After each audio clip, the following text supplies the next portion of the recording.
Some losses cut so deep they change who you are forever. When Pearl Brewster watched 43 years of memories disappear in 20 minutes of wind, she thought her world had ended. The tornado left nothing but broken wood and shattered dreams across their Kansas homestead. Franklin held his wife close as they stood in the wreckage, both of them too old to start over, too proud to ask for help. That's when a stranger rode up on horseback, leading a pack mule. Josiah Cordell was a mountain man who hadn't talked to people in years. He'd lost everything once too. What he did for this broken couple changed all their lives. He didn't just help them rebuild their house. He gave them something much more precious than shelter. But could three strangers really become a family in the middle of nowhere? Before we jump back in, tell us where you're tuning in from. And if this story touches you, make sure you're subscribed, because tomorrow, I've saved something extra special for you. The morning light fell across the Kansas plains like a benediction, but there was no blessing in what it revealed. Pearl Brewster stood where her kitchen window used to be, her weathered hands clutching a simple gold band that had never left her finger in 43 years of marriage. The wedding ring caught the early sun, a tiny circle of promise amid the devastation that stretched as far as she could see. Franklin's carpenter tools lay scattered among the debris, his leather belt split open, chisels buried in mud. The hand plane their son had given him for Christmas cracked clean through.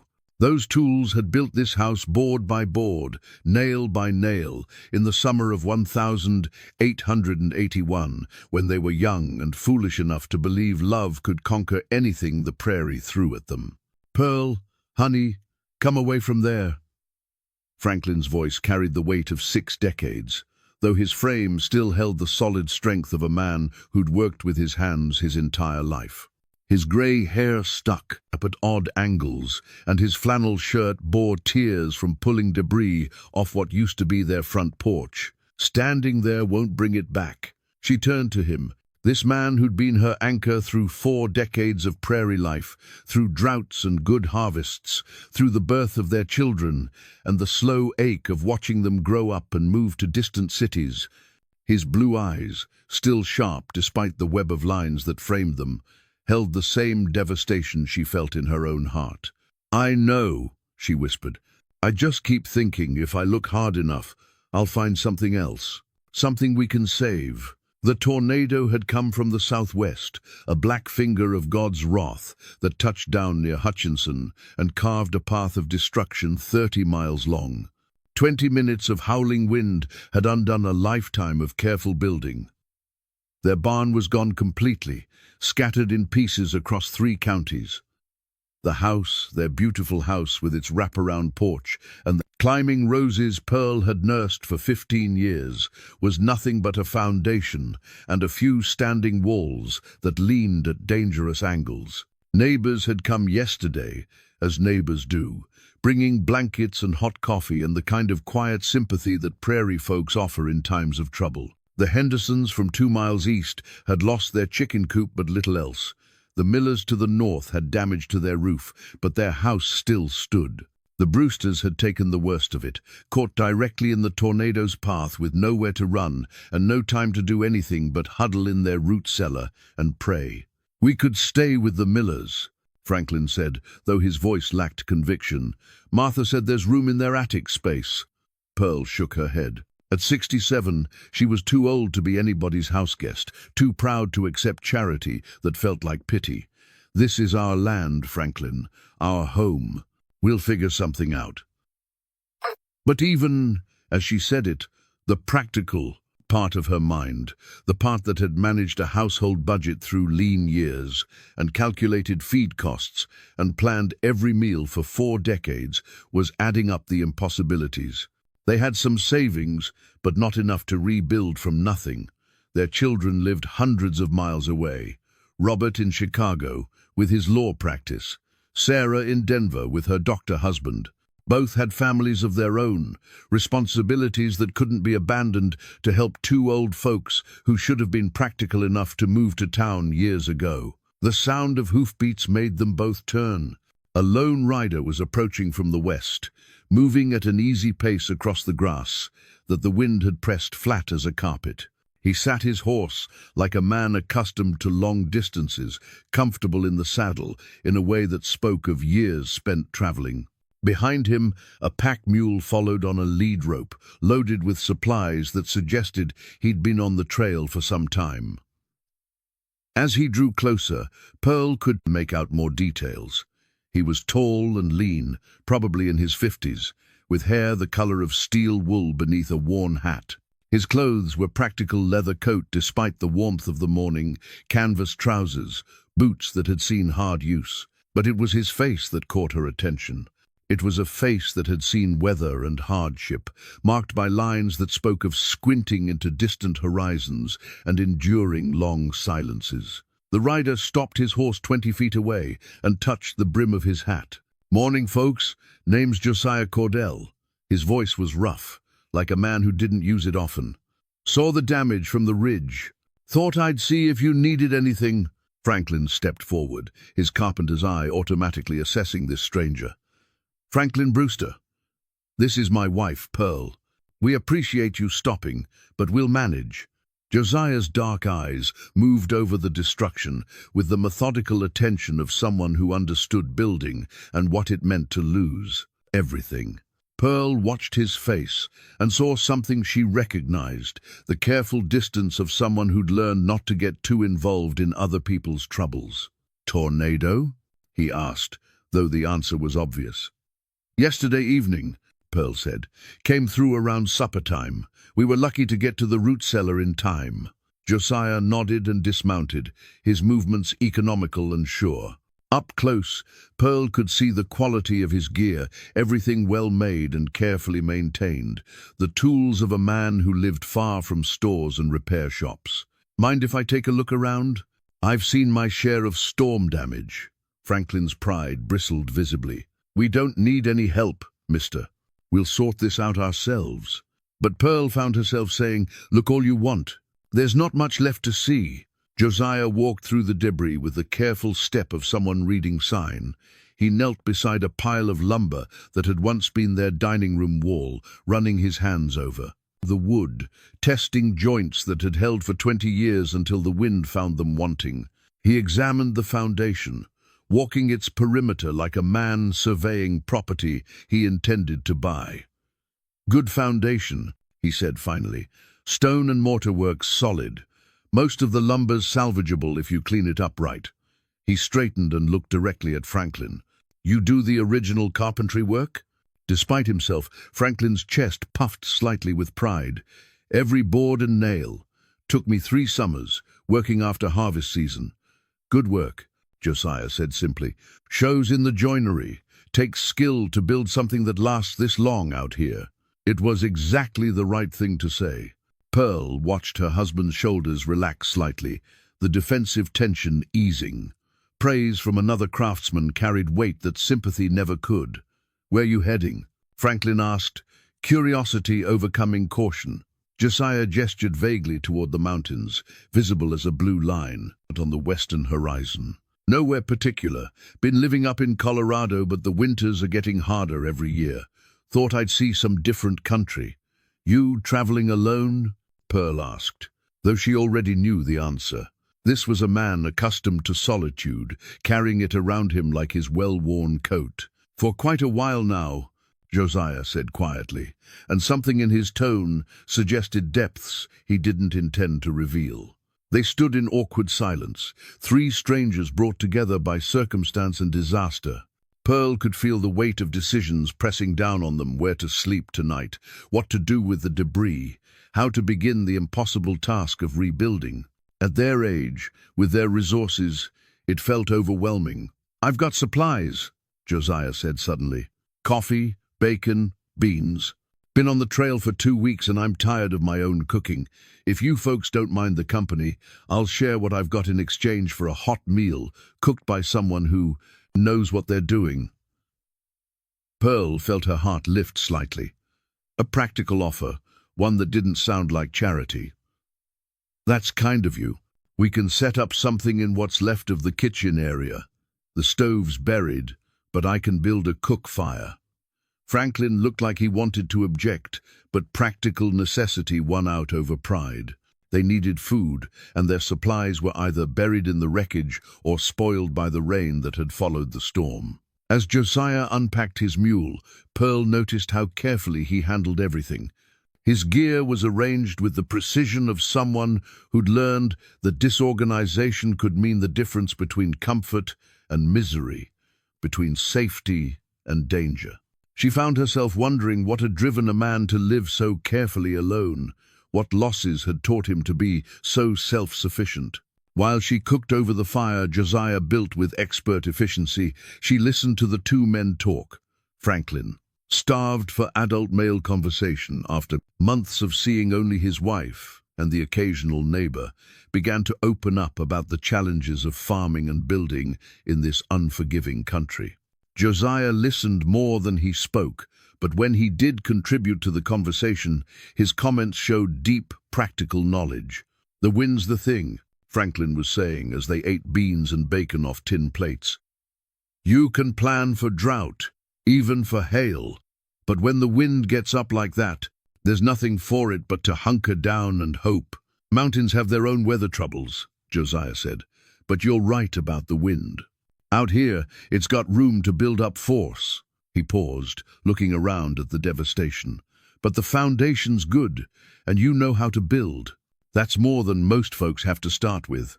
As the sun moved higher, burning off the morning coolness, Pearl found herself watching this stranger who'd appeared like something out of a folk tale. There was kindness in him, she sensed, buried under layers of caution and self-protection. But there was also loneliness, the kind that came from carrying burdens too heavy for one person. "How long since you've been around people?" she asked suddenly. Josiah's hand stilled on his coffee cup. "Been a while. Must get lonely up in those mountains." For a moment, his carefully maintained composure slipped, and she saw raw pain flash across his features. Sometimes lonely's easier than the alternative. Pearl understood. She'd seen that look before, in the faces of men who'd come back from the war changed, in women who'd lost children, in anyone who'd learned that loving something meant risking everything.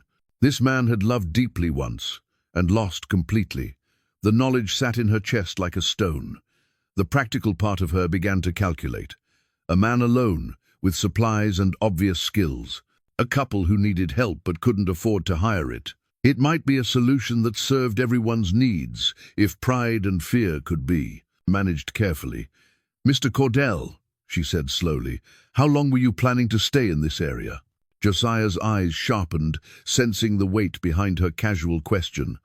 "Hadn't made any firm plans? Why do you ask?" Franklin was looking at her with the expression he wore when she was thinking through a problem he couldn't quite see. After 43 years of marriage, he knew better than to interrupt when she had that particular look. "Well," Pearl said carefully, "it seems to me that we've got a situation here. Franklin and I need to clear this debris and figure out what to do next. You're traveling alone and probably tired of your own company. Maybe we could work out something that helps everybody."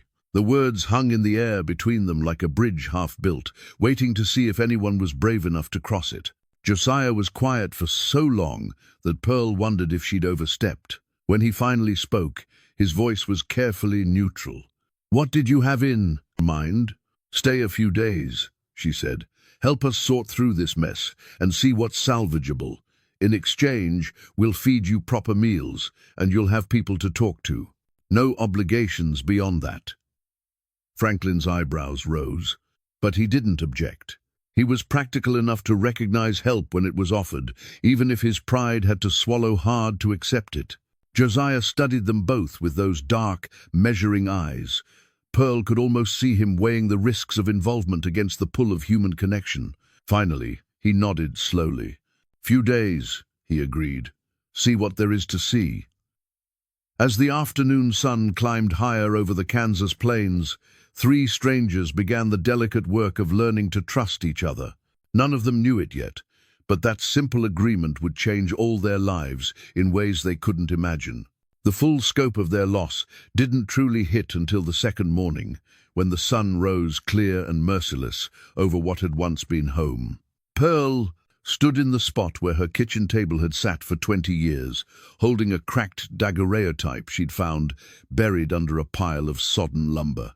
The image showed a young woman with dark hair and laughing eyes, standing beside a bearded man who held a small child. She'd never seen the photograph before. It must have fallen from Josiah's coat when he'd hung it on the fence post the night before. "That yours?" Josiah's voice came from behind her, quiet but tense. She turned and held out the photograph, watching as his weathered hands took it with infinite care. His fingers traced the crack that ran through the woman's face, and Pearl saw his jaw tighten almost imperceptibly. "My wife, Catherine," he said simply. "My daughter, Anna, taken in Denver, 1878. Pearl waited, sensing there was more, but Josiah's face had closed again like a door slamming shut. He slipped the photograph back into his coat pocket and turned away, but not before she caught the flash of raw grief that crossed his features. "I'm sorry," she said gently. "I didn't mean to pry. No harm done." But his voice carried the weight of old pain, carefully controlled. Franklin emerged from what had been their bedroom, his face grim.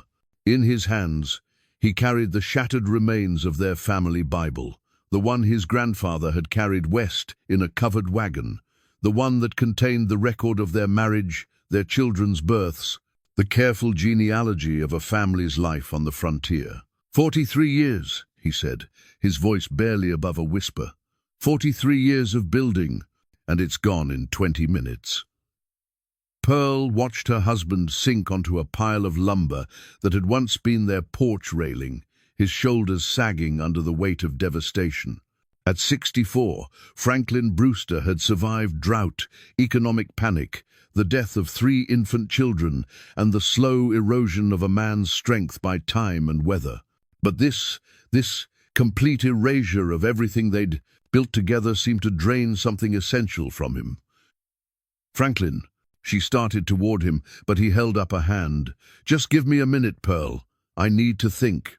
But as she watched, his breathing became labored, shallow. His left hand clutched at his chest, and the color drained from his weathered face. The shattered Bible fell from his other hand as he doubled over, gasping. "Franklin!" Pearl rushed to his side as Josiah appeared, as if from nowhere, his mountain-trained reflexes bringing him to the crisis in an instant. "Help me get him flat," Josiah said, his voice calm but urgent. Together, they lowered Franklin to the ground, Josiah's experienced hands checking pulse and breathing with the efficiency of someone who dealt with medical emergencies far from any doctor. "Chest pains?" Josiah asked Franklin, who could only nod, his face gray with strain. Pearl knelt beside her husband, fear clawing at her chest. At their age, in the middle of nowhere, a heart episode could mean death. The nearest doctor was in Hutchinson, 20 miles away, over roads that were little more than wagon tracks. "What do we do?" she whispered. Josiah was already moving, pulling supplies from his pack with swift precision. "Keep him calm. Talk to him." He measured out what looked like willow bark powder into a tin cup, adding water from his canteen. "This will help with the pain. Had to use it on myself more than once up in the mountains." Franklin's breathing gradually steadied as the herbal mixture took effect, but the episode had shaken all 3 of them. Pearl held her husband's hand and felt how fragile his pulse seemed, how the strong grip that had wielded hammer and saw for 40 years now trembled slightly. "Can't afford to get sick," Franklin muttered, his voice still weak. "Too much to do. The work isn't going anywhere," Josiah said quietly. "Rest now." But as the morning wore on, and Franklin remained pale and shaky, the reality of their situation became undeniable. They were 2 elderly people, alone on a devastated homestead, with winter approaching, and no shelter beyond what they could improvise from salvaged materials. Franklin's health scare had stripped away the last pretense that they could handle this crisis on their own. Pearl found herself really looking at the destruction for the first time, seeing it not through the haze of shock and denial, but with clear, practical eyes. The barn was completely gone, scattered across 3 counties, according to their neighbor Henderson, who'd ridden over that morning to check on them. The house was a total loss, except for the foundation and part of one wall that leaned at a dangerous angle. Their livestock had either been killed or scattered by the storm. The well was clogged with debris, and their winter supplies, carefully preserved food, stored grain, everything they'd need to survive the harsh Kansas winter, were buried somewhere in the wreckage or completely destroyed. At 67, she was too old to start over. They both were. The admission sat in her chest like a stone, heavy and undeniable. "Mrs. Brewster." Josiah's voice interrupted her dark thoughts. He approached carefully, reading the despair in her posture. "Mind if I ask about your children? Are they in a position to help?" Pearl sighed, feeling the weight of complicated family relationships. "Robert's a lawyer in Chicago, good practice, but he's got 3 children and a wife who never much liked frontier life. Sarah married a doctor in Denver. They're comfortable, but they have their own responsibilities." "They know about the tornado?" Henderson was going to send a telegram from town. "But even if they come, what can they do? They can't stay indefinitely, and we can't abandon our land to go live with them." She looked around at the devastation. "This is our home, Mr. Cordell. Our life is here." Josiah was quiet for a long moment, his dark eyes moving over the wreckage with the time, careful assessment she'd noticed the day before. "How much land do you have here?" "Quarter section, 160 acres. Franklin proved it up back in 79, right after we married." "Good water?" "The well's been reliable for 20 years. Sweet water never runs dry, even in drought years." "Timber rights to the creek bottom?" Pearl nodded, wondering where his questions were leading. "Franklin always said this was the best piece of land in 3 counties. That's why we stayed when others gave up and moved on." Josiah walked to the edge of what had been their yard, looking out over the grassland that stretched to the horizon. The tornado had left its mark here too, a clear path where the grass was flattened and debris was scattered, but the basic contours of the land remained unchanged. This was still good soil, still a place where crops would grow and cattle could graze. "Your husband's a skilled carpenter," he said finally, "and you know how to manage a household, how to make things work with what you've got." "What are you thinking?" Pearl asked, though part of her was afraid to hope. Josiah turned back to her, and for the first time since she'd met him, she saw something other than careful distance in his expression. There was calculation there, and something that might have been the beginning of genuine concern. "I'm thinking," he said slowly, "that 3 people working together might accomplish what 2 people can't manage alone." The words hung between them, heavy with implication. Pearl felt her heart start to beat faster, not with fear this time, but with the first faint stirring of possibility.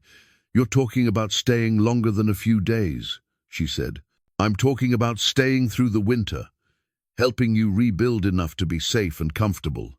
In the spring, when the weather breaks, we could see about putting up a proper house." Pearl stared at him. This stranger who'd ridden into their disaster like something out of a children's tale. "Why would you do that?" Josiah's hand moved unconsciously to his coat pocket, where the damaged photograph rested against his heart. When he spoke, his voice was carefully controlled, but she heard the emotion underneath. "Because I know what it's like to lose everything that matters.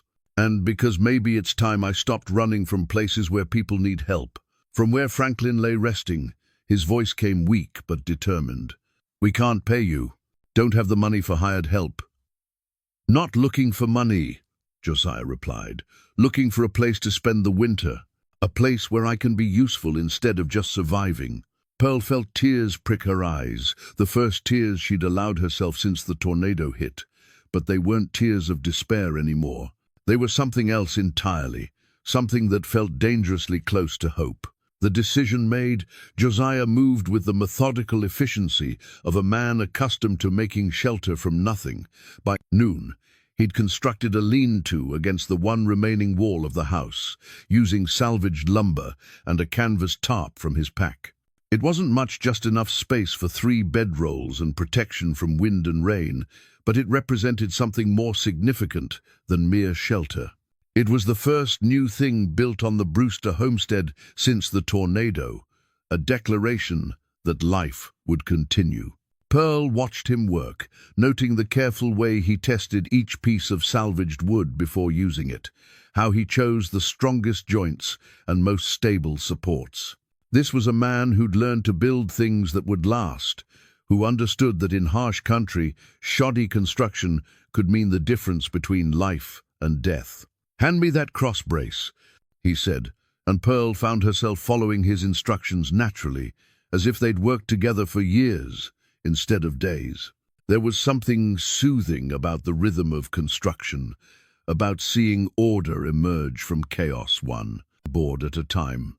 Franklin, still pale but insisting he felt stronger, sorted through the scattered tools. Many were damaged beyond repair, but his carpenter's eye identified those worth saving. The sight of his beloved handplane, cracked but still functional, brought the first smile Pearl had seen on his face since the storm. "My father gave me this plane," Franklin said, running his thumb along the familiar surface. "Made it himself from maple and steel. I taught my boy Robert to use it when he was 10 years old." "Good tools are like old friends," Josiah replied, examining the plane with the respect one craftsman showed another's work. "Worth fixing when they're broken." As afternoon settled into evening, Pearl found herself cooking over an open fire for the first time in 20 years.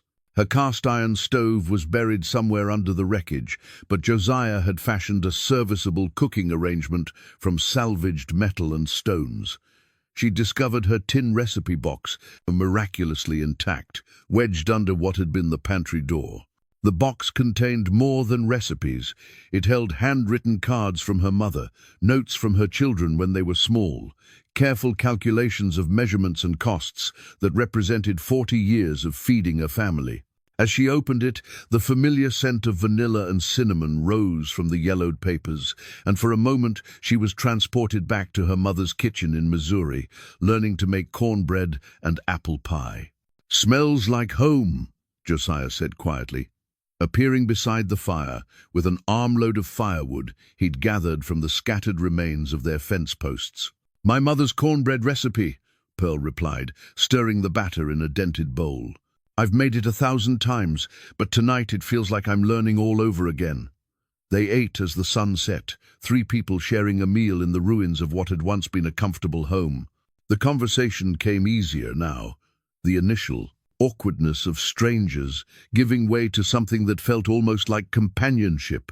"How long you been traveling, Mr. Cordell?" Franklin asked, his appetite returning along with his color. "Better part of 3 years," Josiah replied. "Left the mountains after I decided there wasn't anything left there for me." Pearl caught the hesitation, the careful editing of whatever truth lay behind his wandering. She'd seen enough loss in her life to recognize someone carrying a burden of grief, but she also knew better than to push. In her experience, people revealed their sorrows when they were ready, and not a moment before.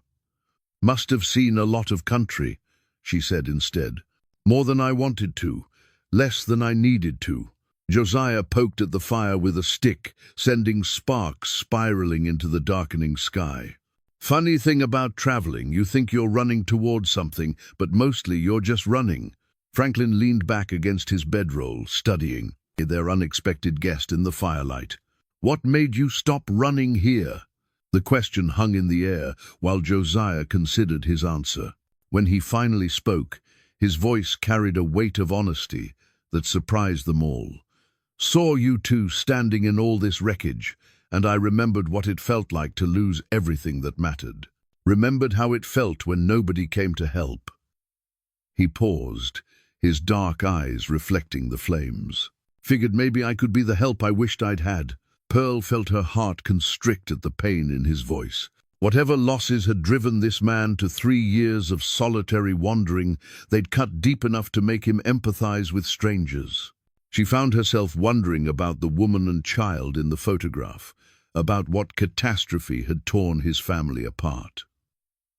Well, Franklin said gruffly, we're grateful for the help and the company. As the fire burned lower, they began to establish the small routines that would govern their temporary life. Together, Pearl would handle the cooking and what household management was possible. Franklin would lead the salvage operations, deciding what was worth saving and what should be burned or buried. Josiah would provide the muscle and expertise for the heavier work, the building and clearing that required strength and skill. It was a practical arrangement, born of necessity rather than affection. But as Pearl lay in her bedroll that night, listening to Franklin's steady breathing and the occasional crackle of the dying fire, she found herself thinking about the careful way Josiah had tested each board before using it, the gentle way he'd examined Franklin's damaged tools, the pain she'd glimpsed behind his controlled exterior. 3 damaged people, she thought. 3 people who'd learned that life could change in 20 minutes of wind, who understood loss in ways that couldn't be explained to those who'd never faced it. Maybe that shared understanding could be the foundation for something stronger than mere survival. The next morning brought their first real test of cooperation. The debris needed to be sorted systematically, lumber that could be reused in one pile, metal that could be salvaged in another, everything else cleared away to make room for rebuilding. It was overwhelming work, made worse by the emotional weight of handling the broken pieces of a lifetime. Pearl found herself holding fragments of her grandmother's china, carefully collected pieces of plates and teacups that had survived the journey west, only to be destroyed by Kansas wind. Each shard told a story, the cup she'd drunk from every morning for 20 years, the serving platter that had held Christmas dinners and birthday cakes. Save what you can, Josiah said gently, seeing her struggle. Even broken things sometimes have value. He showed her how to wrap the larger pieces in cloth, how to sort them by pattern and color. My wife used to say that broken china could be mended with gold, made more beautiful than it was before. Japanese do it, apparently. Call it something that means golden repair. Pearl looked up at him, surprised by this glimpse into his lost life. Your Catherine sounds like a wise woman. She was that, Josiah agreed quietly. Taught me more than I deserved to learn. By midday, they'd established a rhythm that made the overwhelming task feel manageable. Franklin directed operations from a chair Josiah had fashioned from salvaged lumber, his eye for useful materials making the sorting more efficient. Pearl documented what they found, keeping careful lists that would help them plan whatever rebuilding was possible. And slowly, almost without realizing it, they began to function as a unit, rather than 3 separate people sharing space. When Pearl needed something heavy moved, she asked Josiah. When Franklin couldn't remember where they'd stored something, Pearl knew. When Josiah was unsure about the value of a damaged piece of equipment, Franklin provided the expertise. Small kindnesses emerged naturally. Josiah made sure Franklin had the most comfortable seat and the best position for directing the work. Pearl saved the choicest pieces of their meager meals for her companions. Franklin shared stories about the history of each salvaged item, giving their work context and meaning. As the sun set on their second full day together, Pearl realized that something had shifted. The careful distance of strangers was giving way to the easier familiarity of people who were learning to depend on each other. It wasn't family, not yet, but it was the beginning of something that might become family, given time and care and the willingness to trust. The land deed emerged from the wreckage on the 4th day, water-stained but intact, wrapped in the oiled leather pouch where Franklin had kept his important papers. Pearl watched her husband smooth out the document with trembling hands, his finger tracing the official seal that proclaimed their ownership of this quarter section of Kansas prairie, filed September 15th, 1879. Franklin read aloud. 160 acres, more or less, granted to Franklin James Brewster and his heirs and assigns forever. He looked up at Pearl, with something approaching his old pride. This is still ours, Pearl. Whatever else we've lost, this land is still ours. Josiah, who'd been clearing debris from what had been their front yard, paused to examine the deed with interest. "Good farmland," he observed. "I can see why you chose to stay when others moved on." "Wasn't always easy," Franklin admitted, settling back into his salvage chair. "First few years nearly broke us. Drought in 80, grasshoppers in 82, and the winter of 83 was so harsh we burned furniture just to keep warm. But we held on." "Why?" Josiah asked. "What kept you here when you could have gone somewhere easier?" Pearl and Franklin exchanged a look that carried 43 years of shared history. "Tell him about the first harvest," Pearl said softly.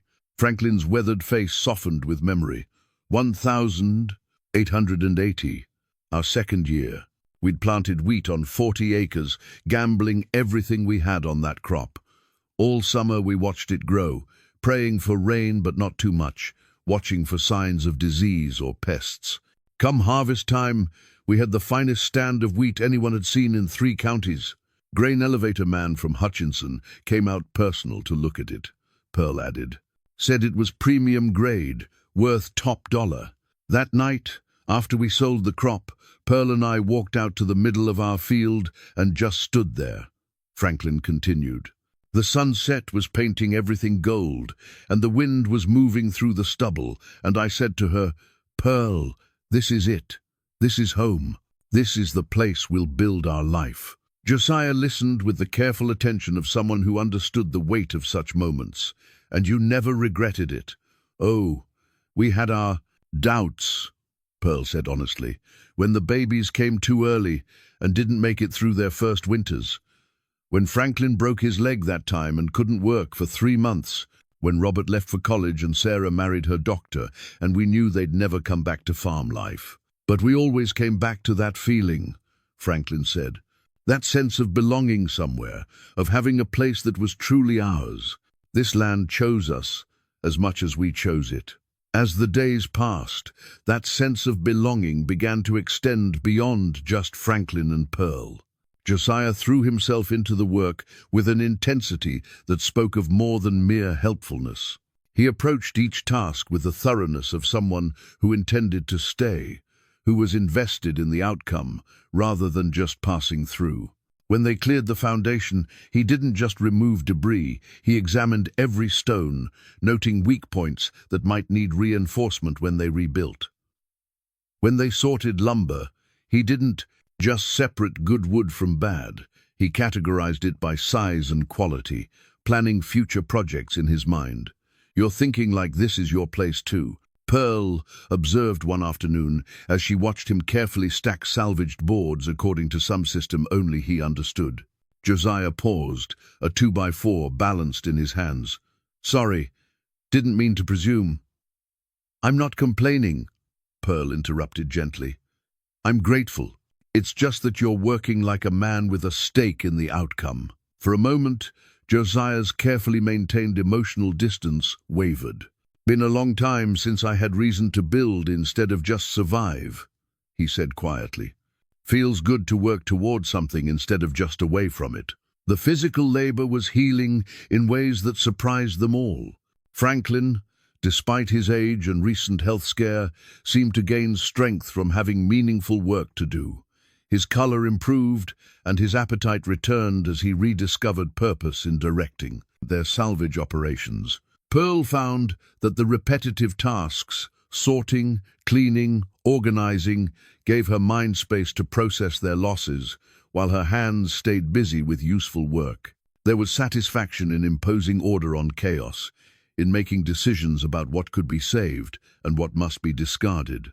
For Josiah, the work seemed to provide something he'd been missing during his years of wandering. Each completed task, each problem solved, each small improvement to their situation appeared to anchor him more firmly to this place and these people. By the end of the first week, they'd cleared enough space to begin planning their winter shelter. The lean-to was adequate for the warm fall weather, but Kansas winters were brutal, and they'd need something more substantial to survive until spring rebuilding could begin. "Root cellars still sound," Franklin noted, examining the underground space where they'd sheltered during the tornado. "We could expand it, add a proper entrance and some ventilation. Build a cabin on top using the salvaged lumber. How much lumber do we have that's usable? Josiah asked, consulting the inventory lists Pearl had been keeping. Enough for framing a small structure, she replied. Maybe 12 by 16 feet, if we're careful with our cuts and joints. That'll be tight quarters for 3 people through a Kansas winter, Franklin observed. But doable, Josiah said firmly. I've wintered in smaller spaces up in the mountains. The key is good insulation and efficient heating. As they planned, Pearl found herself watching the easy way Franklin and Josiah worked together. Despite the difference in their backgrounds, one a lifetime farmer and carpenter, the other a mountain man and wanderer, they shared a common language of practical problem-solving. They understood materials and weather, stress and structural integrity. They thought in terms of function over form, durability over appearance. You learned carpentry somewhere, Franklin said to Josiah as they sketched rough plans in the dirt. This isn't mountain improvisation. This is real building knowledge. Josiah's hands stilled on the stick he'd been using to draw. My father was a builder back in Pennsylvania. Taught me the trade before I went west.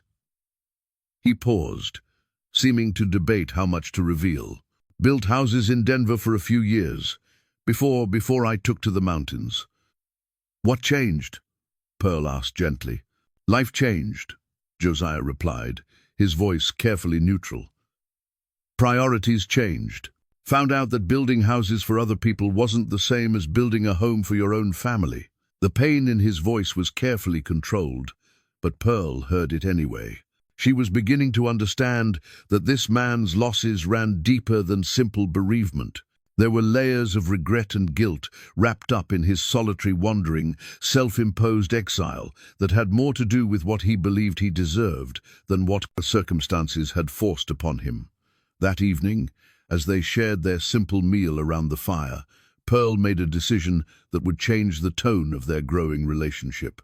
Josiah, she said quietly, would you tell us about your family, about Catherine and Anna? The silence that followed was so complete that the crackle of burning wood seemed loud as gunshots. Josiah's face went very still, and for a moment Pearl thought he might refuse to answer, might retreat back behind the walls of privacy he'd maintained since his arrival. When he finally spoke, his voice was barely above a whisper. They died in the fire. House I built for them burned down while I was away on a job.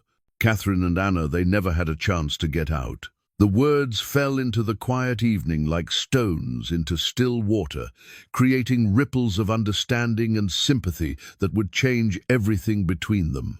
The handmade axe caught the morning light like a promise kept. Josiah had forged it, himself in the mountains, balancing the weight and honing the edge until it felt like an extension of his own arm. Now, as he began the careful work of preparing timber for their winter cabin, each swing carried the precision of years spent working alone, where a poorly placed cut could mean the difference between shelter and exposure. Franklin watched from his chair, noting how Josiah tested each piece of salvaged lumber before committing to any cuts. That's fine work, he said, gesturing to the axe. Not many men know how to balance a tool like that anymore. Learned from necessity, Josiah replied, pausing to examine a beam that had once supported the Brewsters' front porch. When you're 50 miles from the nearest blacksmith, you either learn to make your own tools or you do without. The revelation about his family's death had changed something fundamental between them. The careful distance Josiah had maintained was cracking, allowing glimpses of the man he'd been before. Grief drove him to the mountains. Pearl could see it in the way he worked, not just efficiently, but with a craftsman's care for detail that spoke of building things meant to last. The fire, Franklin said carefully, testing the waters of this new openness. Was it the house that drove you away from building? Josiah's hands stilled on the axe handle. For a moment, Pearl thought he might retreat back into silence. Instead, he set down the tool and looked directly at Franklin. I built that house with my own hands, he said quietly. Every board, every nail, every joint. Thought I was building something safe, something permanent. When I came back from the job and saw the ashes, he stopped, swallowing hard. I kept thinking about all the things I could have done differently. The chimney design, the placement of the stairs, the materials I chose. If I'd been a better builder, maybe they'd have had time to escape. Pearl felt her heart break a little for this man who'd been carrying such an impossible burden. Josiah, you can't know that. Fires happen, even the best-built houses. Maybe, he interrupted, but his tone suggested he'd never truly accepted that possibility. Took to the mountains because I couldn't stand the sight of other people's houses. Couldn't trust myself to build anything that might shelter a family. Franklin leaned forward in his chair, his carpenter's understanding bridging the gap between them. But you're building for us now? Different, Josiah said, picking up the axe again. You two have already survived the worst thing that could happen to a home. Lightning doesn't strike twice in the same place. As the days passed, their winter shelter began to take shape. Josiah's mountain building techniques proved invaluable.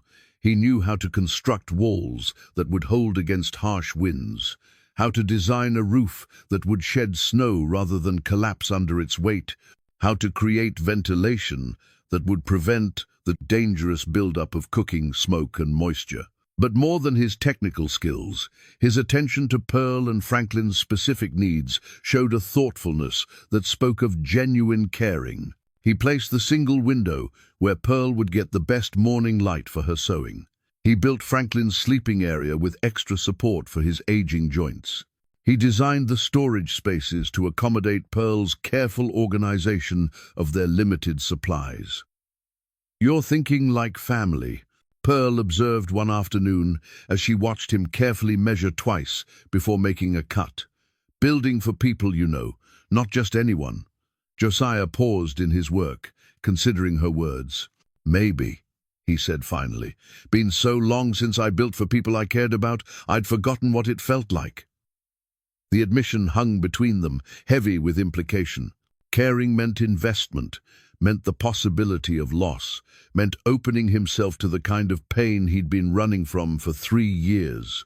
As the cabin's frame took shape, so did the deeper bonds between its builders. Franklin began sharing his woodworking techniques, showing Josiah joinery methods that had been passed down through generations of German craftsmen. Josiah reciprocated by teaching Franklin how to work with green timber, how to compensate for wood that would continue to dry and shrink after installation. Pearl found herself included in their technical discussions, her practical knowledge of household needs informing every design decision. Where should the cooking area be placed for maximum efficiency and safety? How much storage would they need for winter supplies? What was the best way to arrange sleeping areas for privacy and warmth?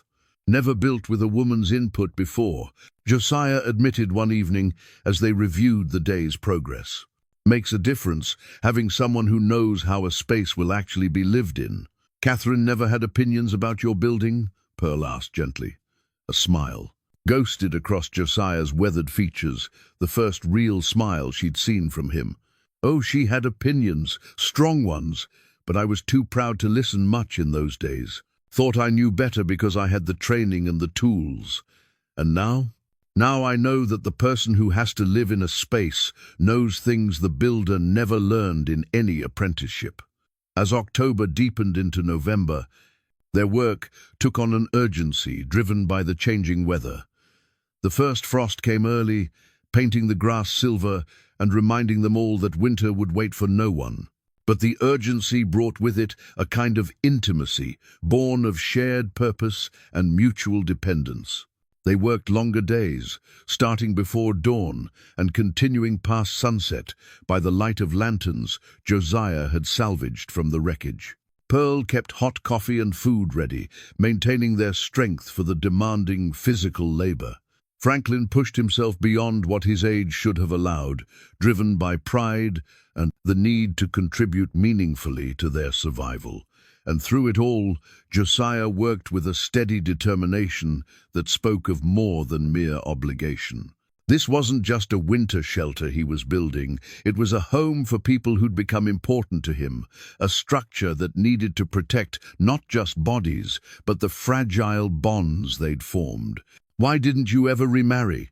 Pearl asked one evening as they sat around their fire, too tired for more work but not yet ready for sleep. The question surprised Josiah into honesty. "Never found anyone who could make me forget Catherine, and it seemed wrong to marry someone just to avoid being alone." "Loneliness is a hard burden to carry," Franklin said quietly. "So is guilt," Josiah replied. "Seemed like maybe I deserved the loneliness. Payment for failing the people who trusted me to keep them safe." Pearl studied his face in the firelight, seeing the deep grooves that pain had carved there. "And now, do you still believe you deserve to be alone?" Josiah was quiet for so long that she thought he might not answer. When he finally spoke, his voice carried a note of wonder, as if he was discovering something new about himself. "I don't know," he said honestly, "but for the first time in 3 years, I'm not sure I want to be." Pearl's quilting needles had survived the tornado through sheer chance, tucked away in their small wooden case and buried under debris that had protected rather than destroyed them.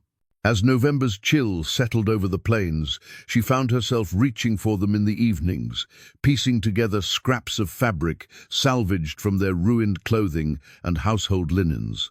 "What are you making?" Josiah asked, settling beside the fire after a long day of chinking the cabin walls with mud and prairie grass. "A quilt for our new home," Pearl replied, holding up a square of blue gingham that had once been her best Sunday dress. "Crazy quilt pattern when you don't have matching pieces. You make the differences part of the design." Franklin watched his wife's careful stitching with the appreciation of someone who understood precision work. "Pearl's always been able to take broken pieces and make something beautiful from them. Made our whole house that way, one careful choice at a time." The words carried deeper meaning than furniture arrangement, and Josiah heard it. He'd been watching Pearl work her quiet magic on their temporary household for weeks now, turning their crude shelter into something that felt like home through small touches of comfort and care. A salvaged tablecloth spread over their makeshift table. Wildflowers gathered in a dented tin can.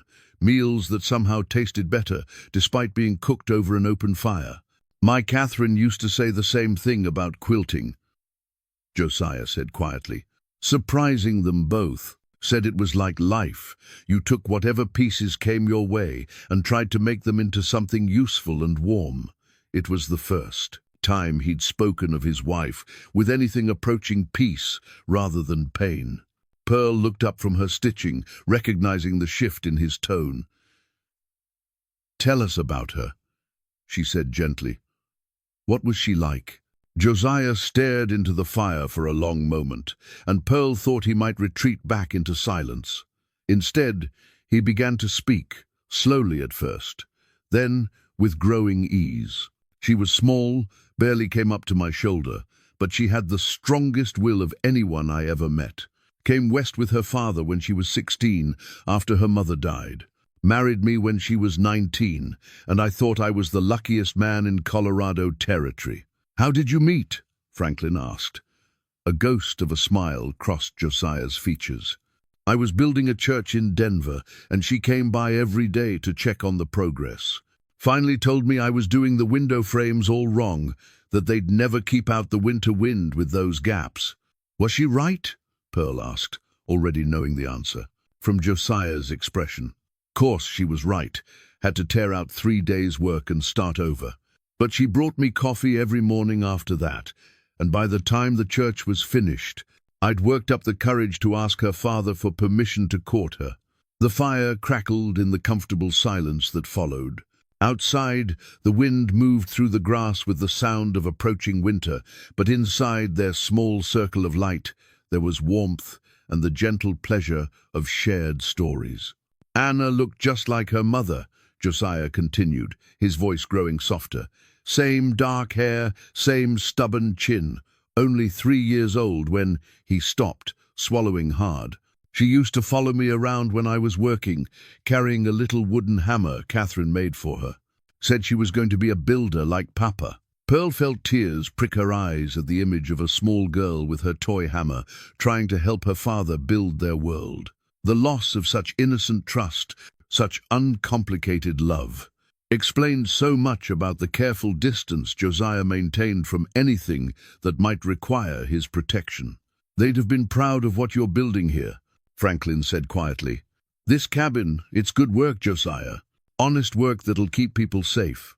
"Maybe," Josiah replied, but for the first time, Pearl heard the possibility that he might actually believe it. As the walls of their winter home grew higher, so did the emotional walls between them grow lower. The physical work had created a rhythm of cooperation that extended beyond mere survival. They anticipated each other's needs, shared tools and tasks without being asked, settled into routines that felt natural rather than forced. Franklin's strength had returned gradually, his heart stabilized by regular meals, purposeful work, and the comfort of knowing he wasn't facing the crisis alone.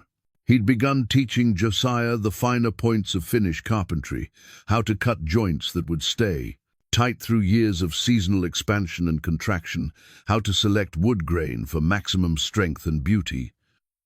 "You've got good hands for this work," Franklin told him one afternoon as they fitted the cabin's door frame. "Patient hands. Most young men want to rush, but you understand that good building takes time."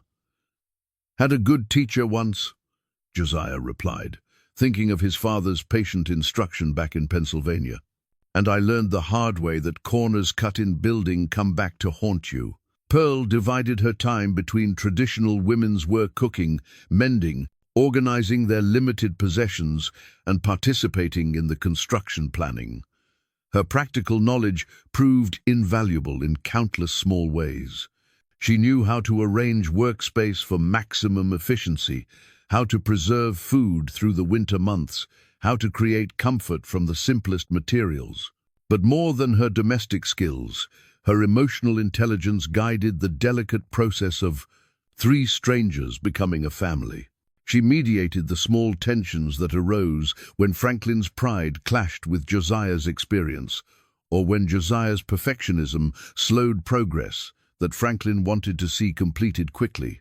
"You're the heart of this operation," Franklin told her one evening as they sat around their fire. "The day's work done and their cabin nearly complete. Josiah and we know how to build with wood and stone, but you know how to build with people." Pearl felt herself flush with pleasure at the compliment. At 67, she'd sometimes wondered if her contributions mattered as much as they once had, if age had diminished her value to the world. But here, in the ruins of their old life, she'd discovered new purpose in helping heal a broken man and strengthen the bonds that would see them all through the coming winter. "We all bring what we have," she said simply, "and what we have together is more than any of us could manage alone." As October melted into November, and the first snows began to dust the prairie, their cabin stood ready to shelter them through the harsh months ahead. But more important than the physical structure was the emotional architecture they'd built together, a foundation of trust and affection that transformed necessity into choice, survival into hope. On the evening they moved into their completed winter home, Pearl lit a candle from her salvaged belongings and set it in the single window Josiah had placed to catch the morning light. "For new beginnings," she said simply. Franklin raised his cup of coffee in a toast. "To new beginnings." Josiah hesitated for only a moment before raising his own cup. "To family," he said quietly, "however it comes to you and wherever you find it." Outside, the wind sang its endless prairie song, but inside their carefully built walls, three souls who'd learned to trust again settled into the warmth they'd created together. The bank foreclosure notice arrived on a Tuesday morning in late November, carried by a young clerk from Hutchinson who looked embarrassed to be the bearer of such news. Pearl took the official document with hands that trembled only slightly, though her heart was racing as she read the formal language that threatened to destroy everything they'd built. Notice of default and intent to foreclose. She read aloud to Franklin and Josiah, who'd gathered around their small kitchen table. whereas the mortgagor Franklin James Brewster has failed to make payments due on the mortgage dated March 15th, 1,923 in the amount of $800. Franklin's face went ashen as the full implications hit him. $800, he whispered. Might as well be 8,000 for all the chance we have of raising it. Josiah looked between them, confusion and growing concern evident on his weathered features. Mortgage? I thought you owned this land free and clear. The silence that followed was heavy with shame and regret. Finally, Franklin forced himself to meet Josiah's eyes. We did own it free and clear. For 40 years this land was ours without debt or obligation. His voice cracked with the weight of confession. Then Robert, our son, his law practice in Chicago, ran into trouble. Bad investments, a partner who embezzled funds. He was going to lose everything, maybe face criminal charges. Pearl reached across the table to take her husband's hand, sharing the burden of their decision. He asked us for help, begged us, really. Said if we could mortgage the homestead for a loan, he could save his practice and his reputation. How much? Josiah asked quietly. $1,500, Franklin replied. Seemed like a fortune, but the bank appraiser said the land was worth twice that. The payments were $50 every 6 months, manageable from our crop income and the money Robert promised to send. But Robert never sent the money, Pearl continued, her voice heavy with disappointment. His practice recovered, but he said he needed to rebuild his reserves before he could start repaying us. Then came the tornado, and we missed the October payment. Josiah studied the foreclosure notice with the careful attention of someone who understood legal documents. When's the sale date? December 20th. Pearl read from the bottom of the page. Sheriff's auction on the courthouse steps in Hutchinson. Property to be sold to the highest bidder for cash. 3 weeks, Franklin said, slumping in his chair, as if the fight had gone out of him completely. 3 weeks to come up with $800 plus penalties and fees, or lose everything we've worked for our entire lives. The cruel irony wasn't lost on any of them. They'd survived the tornado, rebuilt their shelter, formed bonds stronger than many families bound by blood, only to face eviction from the very land that had brought them together. What about your son? Josiah asked. Can he help now? Pearl's laugh was bitter. I sent him a telegram yesterday through Henderson. Robert wired back that his finances are still precarious and he can't spare the funds. Suggested we might be happier living closer to family anyway. Closer to family, Franklin repeated, his voice thick with hurt and anger. After we mortgaged our home to save his reputation, he thinks we should be grateful for the chance to become his dependents. Josiah was quiet for a long moment, his dark eyes moving from the foreclosure notice to the faces of the two people who'd become more important to him than anyone had been since he'd lost Catherine and Anna. Pearl could see him processing the information, calculating possibilities, weighing options with the methodical thoroughness that characterized everything he did. How much would it take to stop the foreclosure? He asked finally. Franklin consulted the notice again. $800 for the missed payments, plus interest and fees. The clerk said probably close to $900 total. $900, Josiah repeated softly, and something in his tone made Pearl look at him more carefully. There was decision in his posture, a settling of shoulders that suggested he'd made up his mind about something significant. Josiah, she said carefully, what are you thinking?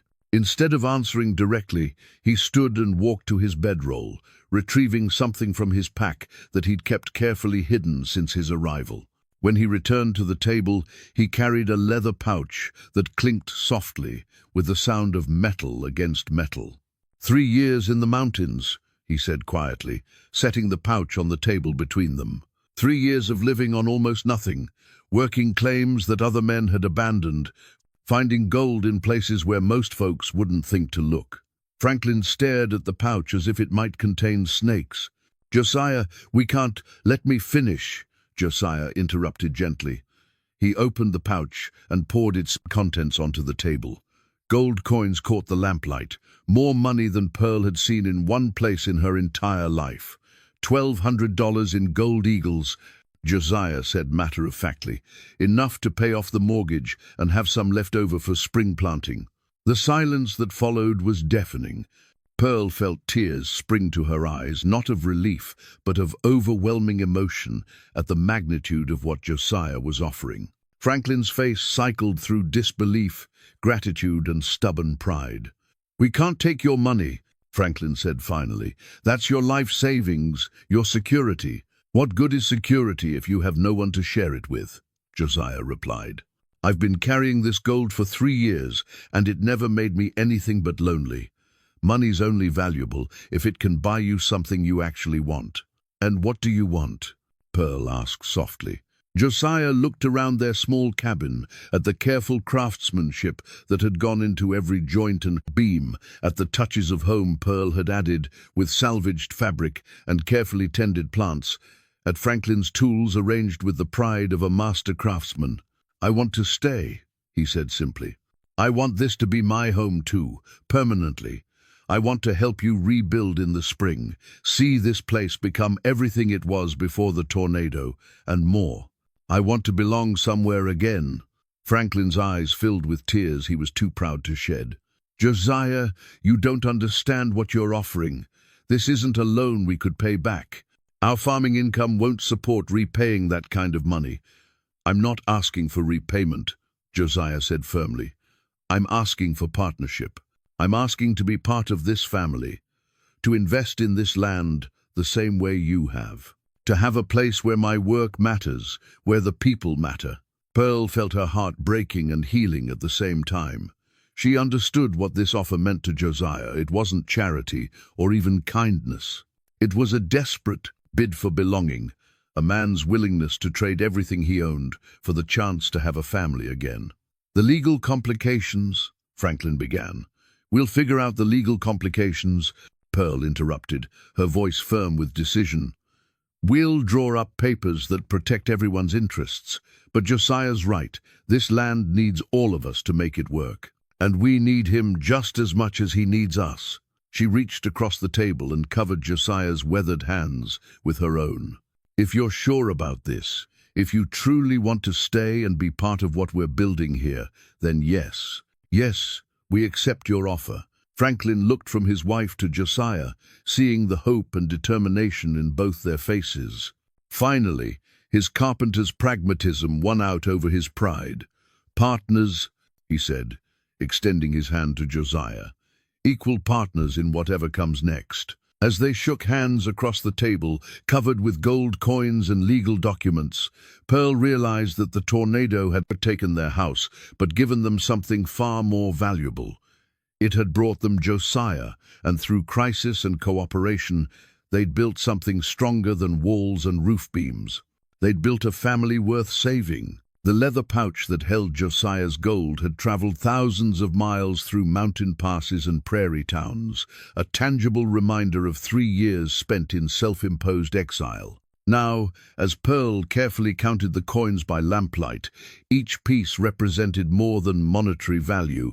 It was a measure of trust, sacrifice, and the transformation of a lonely man into someone willing to risk everything for the chance to belong. $1,240, she announced, setting the last gold eagle on the neat stack. "More than enough for the mortgage and legal fees." Franklin sat across from her. The foreclosure notice spread flat on the table between them, like a declaration of war. His weathered hands trembled slightly as he traced the official seal, the weight of their situation pressing down on his shoulders like a physical burden.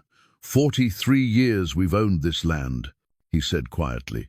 43 years of payments to no one, of knowing every acre belonged to us and our children after us. And I threw it all away for a son who couldn't be bothered to help when we needed it most. Josiah, who'd been standing by the window, watching the first snowfall of winter dust the prairie, turned back to face them. "You threw it away for family," he corrected gently, "for love and loyalty and the hope that blood meant something. There's no shame in that, Franklin, isn't there? Franklin's voice carried the bitter edge of a man questioning everything he'd believed about duty and sacrifice.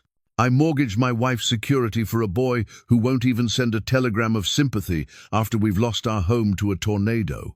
Pearl reached across the table to cover her husband's hand with her own. At 67, she'd learned that regret was a luxury they couldn't afford, that survival required looking forward rather than backward. What's done is done, she said firmly. The question now is what we do next. Josiah's offering us a way to save our home and our future. The only question is whether our pride is more important than our survival. The three of them had spent the previous evening discussing the practical details of Josiah's proposal, how to structure the legal arrangement that would protect everyone's interests, whether to add Josiah's name to the deed or create some other form of partnership agreement, how to handle the social complications of an unconventional family arrangement in a community that valued traditional structures. People will talk, Franklin had warned. Three unmarried adults living together, sharing property and resources. Folks won't know what to make of it. Let them talk, Pearl had replied with characteristic practicality. We know who we are and what we mean to each other. That's all that matters. But now, with the gold counted and the decision made, the reality of what they were attempting began to settle over them like the snow outside their window. They were about to walk into the Hutchinson Bank and challenge a foreclosure with an unmarried stranger's savings, then ask the community to accept their unconventional arrangement as legitimate. I've been thinking about the legal papers, Josiah said, settling into his chair at the table. If we're going to do this, we should do it right. Full partnership agreement, with all three names on the deed. Franklin's eyebrows rose. That's a big step, Josiah. Once your name's on that deed, you're tied to this place as much as we are. That's the idea, Josiah replied simply. I'm tired of being a visitor in my own life. Tired of being able to walk away from everything I care about. Pearl studied his face in the lamplight, seeing the determination that had replaced the careful distance he'd maintained when he first arrived. This wasn't just about money or legal arrangements, it was about a man choosing to plant roots again after years of drifting. What happens if it doesn't work out? She asked gently. What if living together permanently isn't as easy as surviving a crisis together? Josiah was quiet for a moment, considering her question with the seriousness it deserved. Then we'll figure out how to make it work, he said finally. Or we'll figure out how to separate our interests without destroying what we've built. But I don't think that's going to happen, Pearl. I think we've found something here that's worth whatever complications it brings. The next morning dawned clear and cold, with the kind of crystalline air that made distances seem both infinite and intimately close. As they prepared for the journey to Hutchinson, each of them carried the weight of what the day would bring: salvation or disappointment, depending on how the bank officials received their unconventional solution. Pearl packed the gold coins back into Josiah's leather pouch, handling each piece with the respect due to something that could change their lives forever. Franklin gathered the foreclosure papers and the original deed, documents that represented both their crisis and their hope. Josiah harnessed his horse to a wagon he'd built from salvaged materials, preparing for the 20-mile journey to town. Whatever happens today, Pearl said as they loaded supplies for the trip, I want you both to know that these months since the tornado have been some of the best of my life. Not because of what we lost, but because of what we found together. Franklin nodded, his throat tight with emotion. Never thought I'd say this, but that storm might have been the best thing that ever happened to us. Brought us Josiah, brought us back to what really matters. As they drove across the snow-dusted prairie, the conversation turned to practical matters and future plans. If they could save the homestead, spring would bring the challenge of rebuilding not just a house, but a proper farm operation that could support 3 people. They talked about crop rotations and livestock, about the new barn they'd need to build, and the improvements they could make to their water system. But underneath the practical planning ran a current of deeper emotion, the knowledge that they were fighting not just for land or financial security, but for the right to continue being a family. The foreclosure threatened more than their home. It threatened to scatter them back to their separate loneliness. "I keep thinking about what we'll tell people," Franklin said as the outskirts of Hutchinson came into view. "How do we explain what this arrangement means to us?" "We tell them the truth," Josiah replied. "That family isn't always about blood or marriage vows. Sometimes it's about people who choose to take care of each other, to build something together that none of them could manage alone." The bank building loomed ahead of them, its imposing brick facade suggesting permanence and authority. Pearl felt her stomach tighten with nervous anticipation as they tied up their horse and gathered their papers. So much depended on the next few hours, not just their financial future, but their right to continue the life they'd built together. "Ready?" Josiah asked, the leather pouch heavy in his coat pocket. Pearl took a deep breath, drawing strength from the presence of these two men who'd become so important to her. "Ready." As they climbed the steps to the bank entrance, she caught sight of their reflection in the polished windows, three weathered figures who'd survived tornado and heartbreak, and the slow work of learning to trust again. Whatever the day brought, they'd face it together. The heavy doors swung open, and they stepped into the marble-floored lobby where their future would be decided. Behind them, the winter wind swept across the prairie they'd learned to call home, carrying the scent of snow and possibility. Inside Josiah's coat, the gold coins clinked softly with each step, not just payment for a debt, but an investment in the radical idea that family could be chosen rather than inherited, built rather than born into. At the teller window, a young clerk looked up expectantly. "Good morning. How can I help you?" Franklin cleared his throat and stepped forward, the foreclosure notice in his hand and 43 years of pride in his voice. "We're here about the Brewster mortgage. We'd like to discuss settling the account in full." The moment of truth had arrived. Whatever came next would determine whether their unconventional family would survive or scatter like tumbleweeds in the endless Kansas wind. The key to their completed house hung heavy in Franklin's weathered palm as they stood before Mr. Harrison, the bank president whose stern expression suggested he'd foreclosed on more dreams than he cared to remember. The simple iron key represented everything they'd built together, not just walls and roof beams, but trust and belonging, and the radical notion that family could be chosen rather than inherited. $923, Harrison said, consulting the ledger spread before him on his polished mahogany desk. "That's the total amount required to bring the Brewster mortgage current and prevent foreclosure." Josiah reached into his coat and withdrew the leather pouch, its weight familiar after 3 years of carrying it through mountain camps and prairie towns. As he poured the gold eagles onto Harrison's desk, the coins caught the winter light, streaming through the bank's tall windows, each piece representing weeks of solitary labor in played-out claims that other men had abandoned. $1,240 in gold coin, Josiah said quietly, more than sufficient to settle the debt. Harrison's eyebrows rose as he examined the coins with practiced efficiency. Gold was still king in farming country, more trusted than paper currency or bank drafts. The weight and purity were immediately apparent to his experienced eye. "These funds, they belong to you, Mr. Cordell?" "They do," Josiah confirmed. "Earned through legitimate mining operations in Colorado Territory. I can provide documentation if required." "And you're paying this debt. Why, exactly?" Harrison's tone suggested suspicion of any arrangement that didn't follow conventional patterns. "The mortgage is in Franklin Brewster's name. You have no legal obligation to this property." This was the moment Pearl had been dreading, the confrontation with a world that demanded explanations for relationships that couldn't be reduced to simple legal categories. She watched Franklin's jaw tighten with the same pride that had made accepting help so difficult, saw Josiah's careful stillness that meant he was preparing to defend something precious. "Because they're family," Josiah said simply, Not by blood or marriage, but by choice. We've built a life together on that land, and I'm investing in our shared future." Harrison's expression remained skeptical. "Family by choice, I see."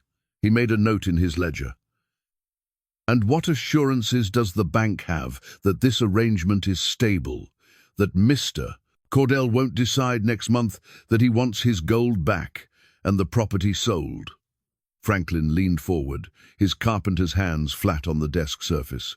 "We'd like to modify the deed, Mr. Harrison. Add Josiah's name as equal partner in the property. Make this arrangement legal and binding." "Equal partners," Harrison repeated, his tone suggesting this was precisely the complication he'd expected. 3 unmarried adults sharing property ownership. The legal implications alone are manageable, Josiah interrupted quietly. "We've discussed this thoroughly. Full partnership agreement with survivor benefits, shared responsibilities for taxes and improvements, equal rights to the property, regardless of what happens to any individual partner." Pearl watched Harrison's face as he processed this unconventional arrangement.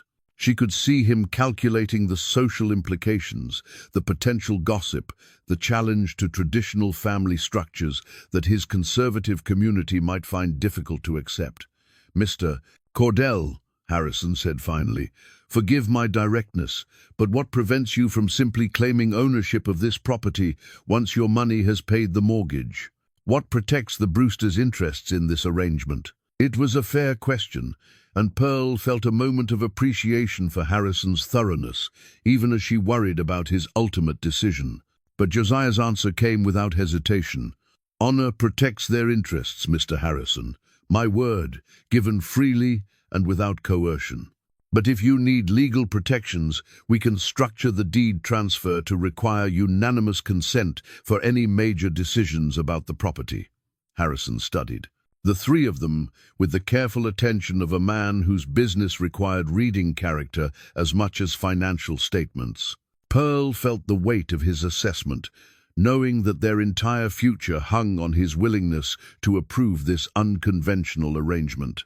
"The mortgage will be satisfied in full," Harrison said finally, "but the deed modification will require additional paperwork, recording fees, and time for our legal counsel to review the partnership agreement."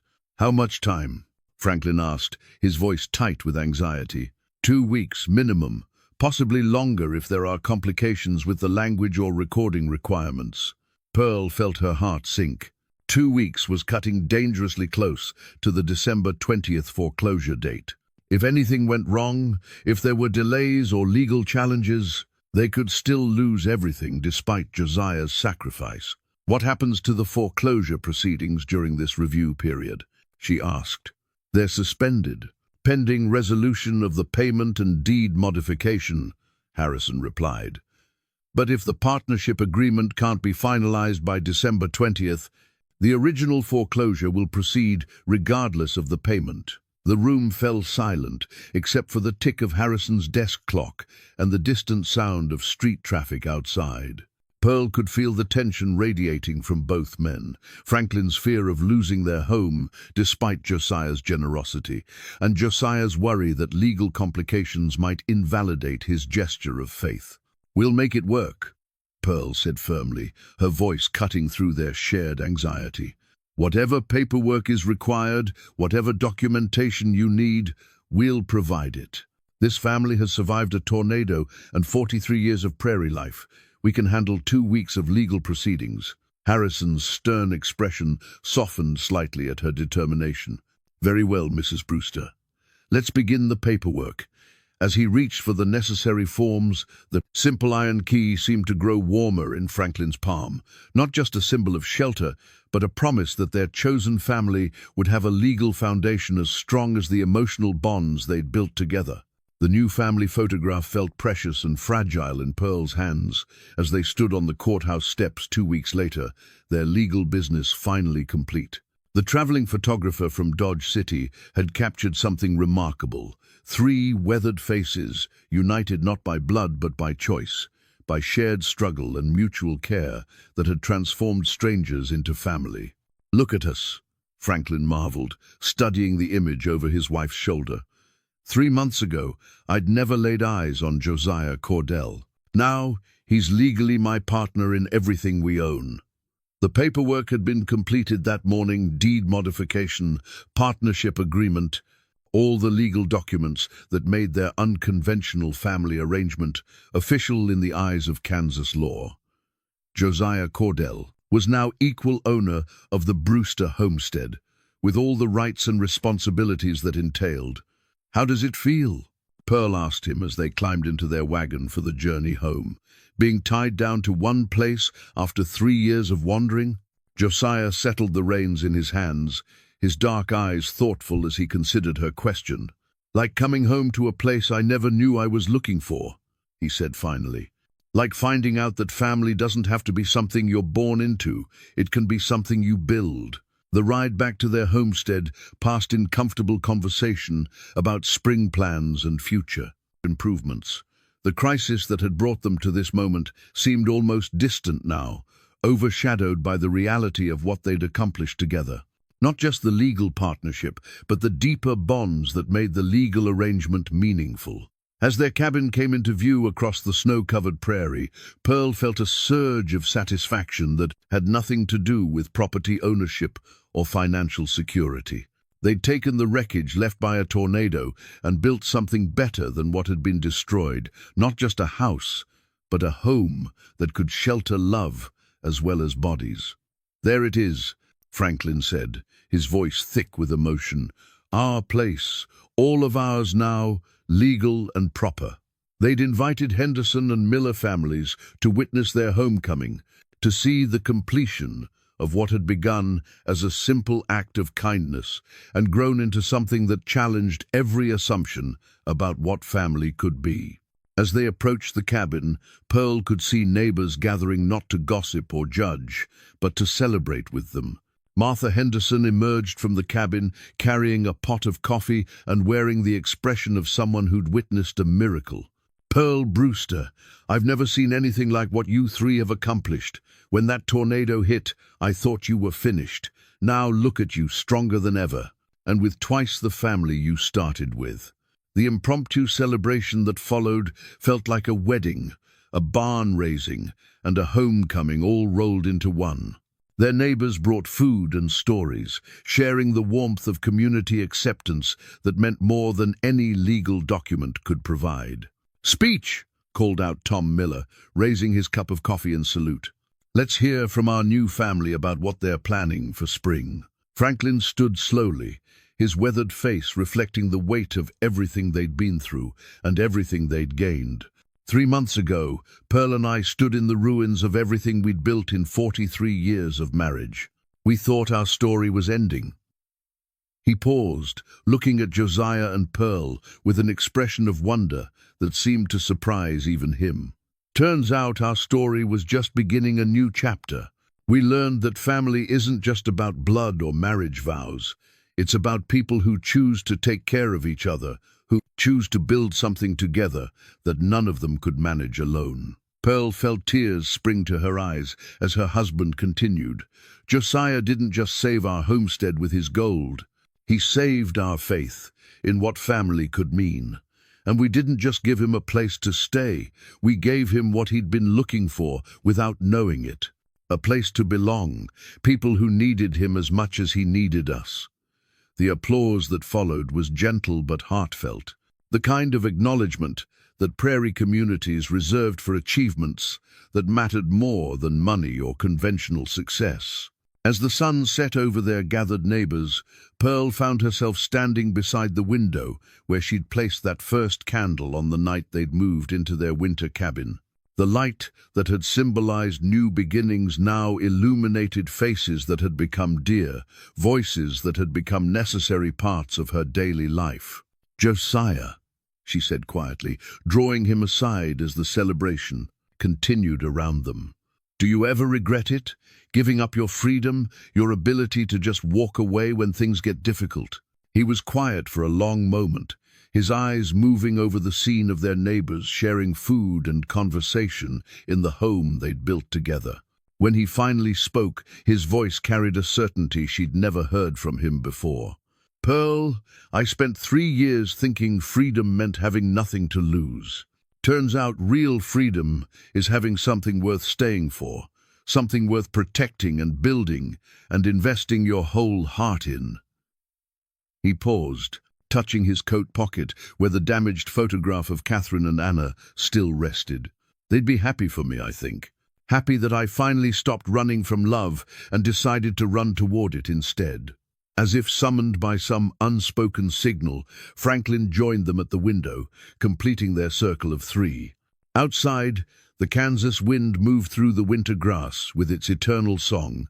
But inside their carefully built walls, 3 souls who'd learned to trust again settled into the warmth they'd created together. The photograph in Pearl's hands captured more than their faces. It captured the moment when strangers became family, when loss became love, when 3 damaged hearts learned to beat as one. 6 months later, as spring painted the Kansas prairie with wildflowers and new grass, 3 rocking chairs sat on the front porch of the house that had risen from the ashes of the old. Pearl settled into the middle chair, the one Josiah had crafted especially for her, with arms positioned perfectly for her quilting and a back curved to support long evenings of watching the sunset paint the sky. The chairs were more than furniture. They were symbols of permanence, of the quiet confidence that came with knowing this porch would shelter their conversations for years to come. Josiah had carved them from oak salvaged from their original house, wood that had weathered 40 years of prairie storms and somehow emerged stronger for the experience. "Never thought I'd see the day," Franklin mused, rocking gently as he watched their new barn take shape in the distance. The structure was larger than the original, designed with Josiah's mountain engineering and Franklin's prairie practicality. 6 months ago, we were living in a lean-to and wondering if we'd survive the winter. Now look at this place. Pearl followed his gaze across their homestead, seeing it with the satisfaction of someone who'd participated in its resurrection. The new house stood proud and solid, built to withstand anything the Kansas weather could throw at it. The garden flourished under her care, providing fresh vegetables and the simple pleasure of watching things grow. The livestock pens housed cattle and chickens that represented not just sustenance but prosperity. "Feels like a different lifetime," she agreed. "Sometimes I can barely remember what it felt like to think our story was ending." Josiah emerged from the barn, his shirt sleeves rolled up, and sawdust in his hair from the morning's work on grain bins. At 52, he moved with the easy confidence of a man who'd found his place in the world, who no longer carried the weight of wondering where he belonged. "Robert's coming next week," Pearl announced as Josiah climbed the porch steps and settled into his own chair. "Telegraph came this morning. Says he wants to see how we're managing our situation." Franklin's expression darkened slightly. Despite their reconciliation over the mortgage crisis, relations with their son remained strained. Robert had never quite forgiven them for solving their problems without his help, and he'd never quite accepted Josiah's place in their lives. "He can see for himself that we're managing just fine," Franklin said with the quiet dignity that had carried him through 43 years of prairie farming. "Better than fine, truth be told. Sarah's coming too," Pearl continued, "with the grandchildren. She wants them to meet their Uncle Josiah properly." The title had evolved naturally over the winter months, a way for the extended family to understand Josiah's place in their lives without requiring lengthy explanations. To the children, he was simply Uncle Josiah, the man who'd helped rebuild Grandpa and Grandma's house, who told stories about mountain life and carved wooden toys with patient skill. "Uncle Josiah," Franklin repeated with amusement. "Never thought I'd have a brother at my age, especially one I chose rather than inherited." Their conversation was interrupted by the arrival of the Henderson wagon, bringing Martha with a basket of fresh bread and the latest news from town. The visit had become a weekly tradition, part of the social fabric that connected their homestead to the wider community. "How's the new preacher working out?" Pearl asked as Martha settled herself on the porch steps. "Oh, he's a good man, Martha," replied. Young, but earnest, been asking about your situation not in a judgmental way. Mind you, says he's never seen anything like what you three have built together. Wants to use your story in a sermon about the many forms that Christian love can take. Pearl felt a warm glow of pride at the acceptance they'd earned. It hadn't been easy. Small communities were naturally suspicious of unconventional arrangements. But their obvious contentment, their contributions to local activities, and their simple integrity had gradually won over even the most conservative neighbors. Tell him he's welcome to visit any time, Josiah said. Always room at our table for someone who understands that family comes in all shapes and sizes. As afternoon melted toward evening, the conversation turned to future plans. Next year, they hoped to expand their wheat acreage. Josiah was designing a new windmill that would improve their water access. Pearl wanted to establish an orchard on the south slope, fruit trees that would provide shade and sustenance for decades to come. 40 years from now, Franklin said thoughtfully, these chairs will still be here. Maybe our grandchildren will sit in them, watching their own children play in that yard. And maybe some lonely traveler will ride up one day, needing help the way Josiah did, Pearl added. Maybe we'll have the chance to pass on what we learned about opening your heart to strangers. As the sun began its descent toward the western horizon, painting the sky in shades of gold and rose that rivaled any church window, the three of them settled into the comfortable silence of people who'd learned they could trust the future because they'd built it together. The tornado that had destroyed their old life seemed like a blessing now, a violent wind that had swept away everything superficial and left only what truly mattered. They'd lost a house, but found a family. They'd lost security, but found something more valuable, the knowledge that love could be chosen as surely as it could be inherited. Josiah reached into his shirt pocket and withdrew the damaged photograph of Catherine and Anna, the image that had traveled with him through 3 years of mountain wandering. The crack that ran through Catherine's face had been carefully mended with gold wire, Japanese style, making the damage part of the beauty rather than hiding it.